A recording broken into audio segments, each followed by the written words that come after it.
Sriwijaya FC berbenah jelang play-off Liga 2 2023 awal Januari nanti. Henry Susilo, pelatih Sriwijaya FC, sudah memimpin latihan tim Laskar Wongkito yang menyiapkan teknis dan mental bertanding timnya. Setelah gagal lolos ke fase 12 besar, psikologis pemain Sriwijaya FC sempat jatuh. Sebetulnya nggak banyak yang harus dibenahi ya, mungkin juga mentality, terus pemahaman taktikal ya.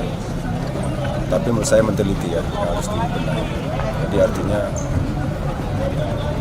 jangan mau kalah, selalu tetap berjuang walaupun sampai menit-menit akhir. Seperti itu. Selain itu, pelatih Sriwijaya FC juga memompa kepercayaan diri pemain Sriwijaya FC. Nur Muhammad, Kompas TV, Palembang, Sumatera Selatan.